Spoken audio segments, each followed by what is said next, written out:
اچھا پھر سوال یہ پیدا ہو گیا کہ کیا نبی علیہ السلام کا داڑھی بڑی سے مراد یہ تھی کہ داڑھی کو بالکل چھوڑ دو کہ گھٹنوں تک آئے یا ٹخنوں تک آئے؟ صحابہ کرام نے اپنے عمل سے بتا دیا نہیں، نبی علیہ السلام کی مراد یہ تھی من حرم زینت اللہ، اللہ تعالیٰ نے زینت کو حلال کیا، مسئلے کو حلال نہیں کیا. یہی وجہ صحابہ کرام نے اپنے عمل سے بتا دیا. حضرت ابن عمر دیگر صحابہ کرام وہ بھی داڑھی کو پکڑ کے کٹوا دیا کرتے تھے. حج پہ گئے، عمرے پہ گئے، داڑھی کٹوا دی. سوال یہ کہ رسول اللہ صلی اللہ علیہ وسلم نے کبھی زندگی میں نہیں فرمایا داڑھی کٹواؤ؟ کوئی ایک حدیث ہے مجھے بتاؤ. نہ نبی علیہ السلام سے یہ ثابت ہے کہ رسول اللہ صلی اللہ علیہ وسلم نے خود کبھی اپنی داڑھی مبارک کو کٹوایا، کوئی حدیث نہیں ہے. ایک ترمذی کی روایت ہے لیکن اکثر محدثین کے نزدیک موضوع روایت ہے، جھوٹی روایت ہے. صحابہ کرام نے کیسے داڑھی کٹوا دی؟ اس لیے کہ صحابہ استدلال سے واقف تھے کہ استدلال ہے اللہ نے زینت کو حلال رکھا، مسئلے کو حلال نہیں رکھا. اب نبی علیہ الصلوۃ والسلام فرما رہے ہیں داڑھی پست کرو، مونچھیں پست کرو، داڑھی بڑھاؤ. صحابہ اچھی طرح سمجھتے تھے کہ زینت کی بات چل رہی ہے. صحابہ کرام مونچھوں کو کم رکھا کرتے تھے، داڑھی پراپر رکھتے تھے، کٹواتے بھی تھے تاکہ چہرہ ہمارا زینت میں رہے، چہرہ مسئلے کے اندر نہ جائے. کوئی دیکھ کے یہ نہ بولے کہ بھائی چہرہ بگڑ گیا اس کا، کیا منوس چہرہ بنا کے آ گیا. یہ ہے باتیں، آپ کو ہر بات سمجھ میں آئے گی. یہی بات تھی کہ رسول اللہ صلی اللہ علیہ وسلم کے زمانے میں جب ایک دور دراز سے کوئی بندہ آیا تھا، اجمی، عجیب شکل تھی، اس کی مونچھیں تھی بہت بڑی بڑی، داڑھی اس کی بالکل نہیں تھی.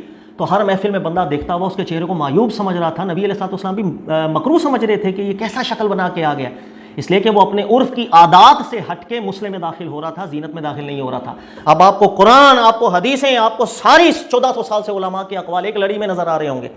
آپ کو آج کے دور میں بھی پتہ چل جائے گا بھائی آج کے دور میں داڑھی کتنی رکھوں جس پہ زینت کا اطلاق ہو رہا ہے. آج کل ہجڑے بالکل داڑھی نہیں رکھتے، عورتیں بالکل داڑھی نہیں رکھتی ہیں. لہٰذا اگر میں چھوٹی داڑھی بھی رکھ لوں گا، اگر وہ 4 انگل داڑھی نہ بھی ہو، 3 انگل ہو جائے، تو آپ کو استدلال پتہ ہونا چاہیے بالکل وہ چہرہ آپ کا خوبصورت لگ رہا ہے، پراپر لگ رہا ہے، اوکے، مسئلے میں نہیں جائیں گے، آپ زینت کے اندر جائیں گے.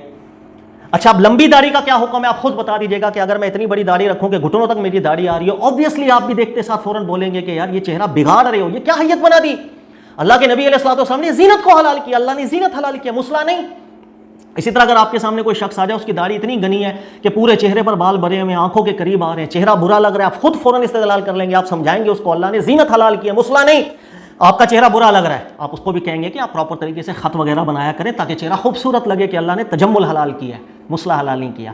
یہ میرا تھوڑا سا تفصیل ہو گئی، لیکن آپ کو 1400 سال کی علماء کی ابحاث آپ کے دماغ میں گھسی ہوں گی، آج کے دور میں بھی آپ کو سمجھ میں آ گیا ہوگا.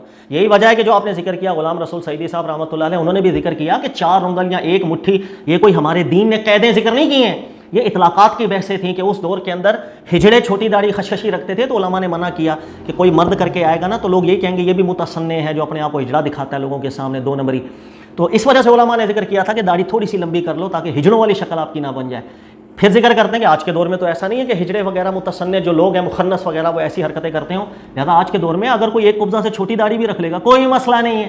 تو یہ ہے داڑھی کے حوالے سے پوری بحث ہے.